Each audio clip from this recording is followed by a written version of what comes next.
Hello friends, we have been seeing the current affairs and the potential areas of questions for the civil service examinations in the crash course session. As a continuation to the last session, we shall discuss the news relating to fundamental rights and the potential areas of the questions relating to fundamental rights from those news items. Today, in this session, we shall focus on Article 19. There have been judgments of Supreme Court in the recent past relating to Article 19. One of the important judgment is relating to Article 19 is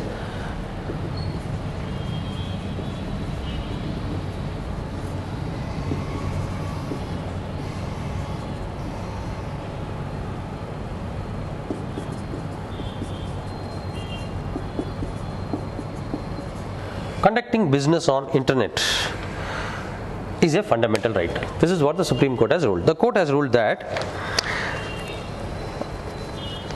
conducting a business on internet is associated with Article 19, and the state cannot restrict or deny the free speech on internet because the medium can circulate information widely. Right? Fine. Now let us understand what is it. Article 19, Clause 1, Subclause A provides for, what do you mean by the right to freedom of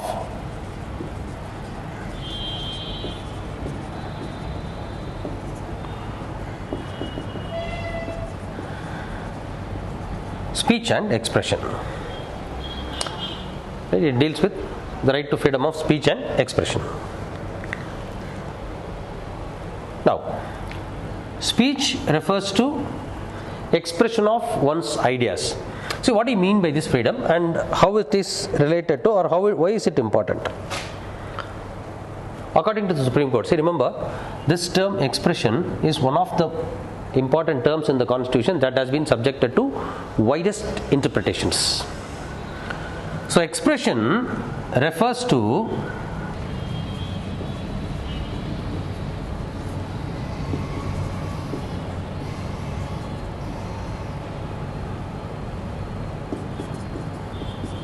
forming and having an opinion, then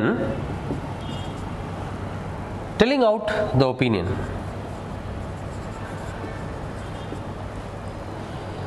If it is told out by way of words of mouth, it is called as right to freedom of speech. Or if it is told out through any other medium, it is called as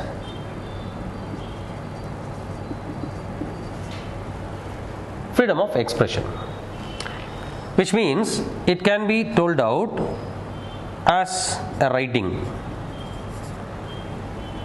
as a gesture, right? Which means, other medium means both verbal and non-verbal.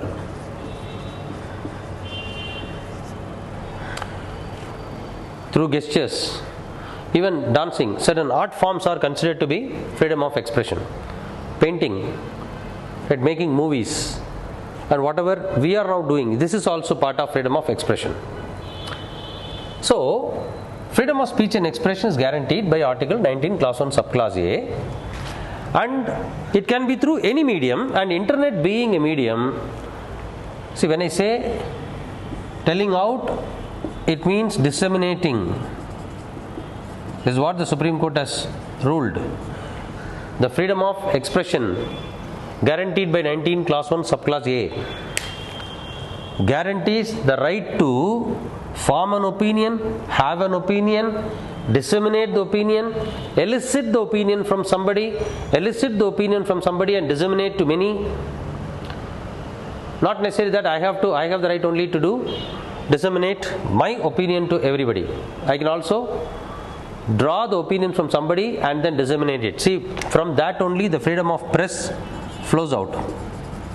Freedom of press. Freedom of press is implied in the right to freedom of speech and expression guaranteed by 19 Clause 1 Subclause A. When I say freedom of press, this includes freedom of newspapers, news agencies, news channels, media, mass media like cinema. They all fall under this right to freedom of expression. Alright? Because I have the right to form an opinion, have an opinion. Because see, you have to read this along with the preamble. The preamble to Constitution of India says the objective of the Constitution to guarantee liberty of thought, expression, belief, faith and worship. Liberty of thought and expression are the basis for development of a human being. It's not mere economic growth. It is not mere how much you earn and what is your standard of living. It's about the development. The development of the human being will be measured or will be more marked based on his thought and expression. When it comes to thought, the thought must be totally unfettered and liberal. That's what the founding fathers of the Constitution envisaged. Without a liberal thought, without the liberty to think and express what you or what one thinks about, the development never comes. That is the reason why even the preamble focuses on that, the liberty of thought, expression, belief. And the Supreme Court has very well connected right to freedom of speech and expression with preamble, and they have interpreted this. The court in several cases took the preamble as a base and interpreted the expression widely to give many meanings to the term expression in the Constitution, Article 19, Clause 1, Subclause A. That's the reason why the court has ruled here also as the right to freedom of speech and expression cannot be taken away. It cannot be taken away by the state. Further, conducting a business, trade, occupation or practicing a profession is also a right guaranteed under Article 19, Clause 1, Subclause G. Right to. So these both rights have to be taken into account together. These two rights have to be taken together when it comes to the business activity on the internet. In case of now let us understand this 19 Clause 1 Subclause G. This provides that it is a right guaranteed to every citizen of India to practice a profession of his choice or to carry on a business, trade or occupation of his choice throughout the territory of India. Alright. However, these two rights are subjected to reasonable restrictions.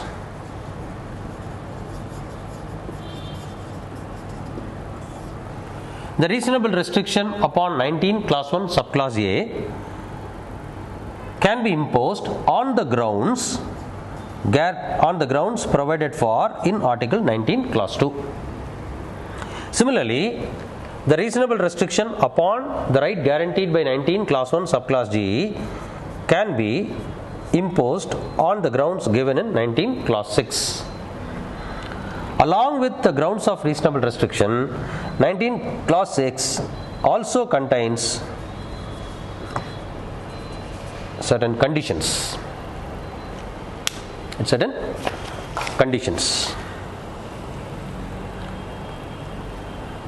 The most important one is when a citizen of India is practicing a profession or carrying on a business, trade or occupation, he has to ensure that that business or occupation or profession is a moral one. Right? It should be a moral one. the right to freedom of profession or carrying on trade, business or occupation does not mean you can or anyone can carry on a business that is immoral. Right? It should not be illegal and it should not be immoral. A business that is lawful and moral. A moral business is one that does not cause any damage to the ethos of the society, any damage to the value systems of the society, will not be contradicting with the general standards and the beliefs of the society, and will not cause any harm to the society. Such business would be called as a moral business. If any of these things will happen, then it will be an immoral business. As long as the business on internet is not,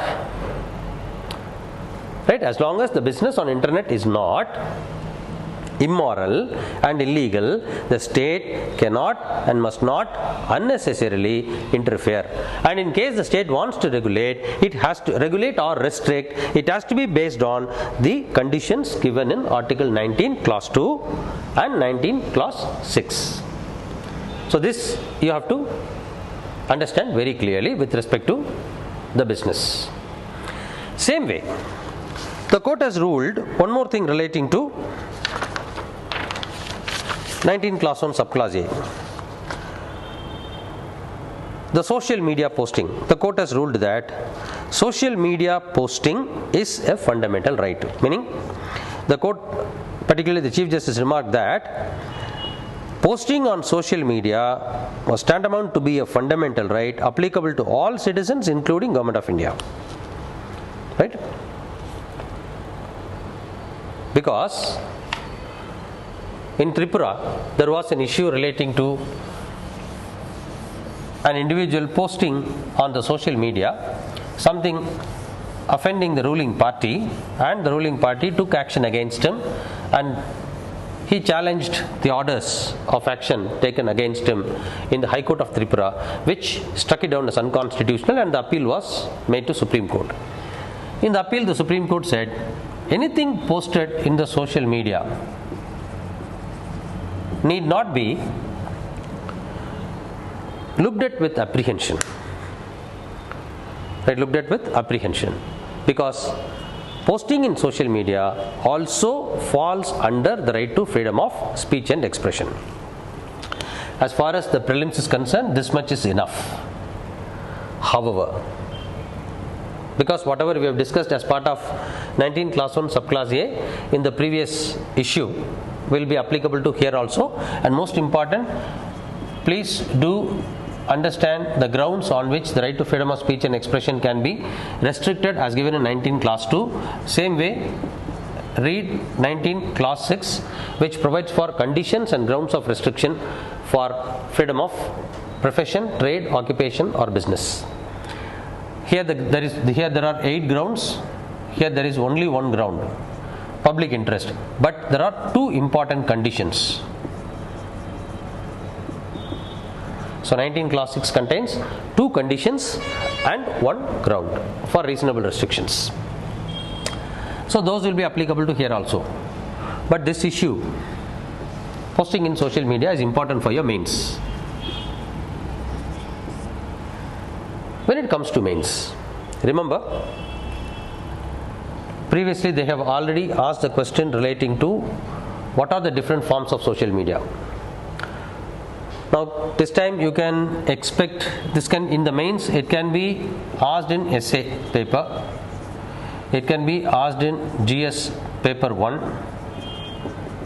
or GS paper 2 as part of governance, or GS paper 4, the ethics involved in social media postings. What are the ethical issues involved in social media postings? For instance, social media is now becoming the most important media for rumors, spreading rumors. Then in social media we find defamation of individuals. The defamation of individuals is very casually taking place. Unwittingly, unintentionally, people are getting defamed. Right? And more specifically the comments for the postings. Right, the comments for the postings. For instance, we are now conducting the session here. After the end of the session, after watching, somebody you are free to comment, and the comment must be on, for instance, the comment must be on my content. It cannot be on me, on the personal note. Unfortunately, many comments are personal. We do not have that clarity of bifurcating, drawing a clear line of demarcation of what is personal and what is upon the performance. And another important thing with respect to comment is the words that are being used. Right, words that are being used. The words are very harsh, and at times filthy language is used, which amounts to character assassination of the person who is appearing or who is posting anything in his social media. So that's one of the important things. Similarly, it is now conflicting with civil services, concepts like civil services neutrality. Whether the officers are permitted to post certain informations, videos, photographs, or any other such postings, writings, which they come to know or get access to because of their official position, is right or wrong. It's a debatable issue. In that case, where is the civil services neutrality? It is an ethical issue. Right? For instance, you find many officers who are present in the Facebook. Right? They are present in Twitter, expressing their views. They are posting videos in Instagrams. Remember, such videos might not be possible for any other individual. For instance, wildlife videos. If a Forest Service officer is posting a wildlife video of something that he has shot on his own, just because he is an officer, he gets access to the reserve forest, which the private individuals will not have. And so, does this video, this chance, this right, is it his responsibility or right? Right, the right to the visiting a reserve forest, is it a right of an officer, or since he is authority to manage that forest, is it his responsibility? This is clearly creating a conflict between rights or responsibility. If it is responsibility, then he should not post. If it is right, he can. So the fundamental right to freedom of speech and expression on social media is conflicting with the official responsibility and challenges or creates certain debates on civil service neutrality. So for the mains also, this is important. You have to make note of this for your mains. Similarly, this is important for optional papers of public administration, then sociology. Here also, the questions relating to social media can be asked. So make note of this. We shall continue with other issues relating to fundamental rights in the subsequent sessions. Thank you, friends.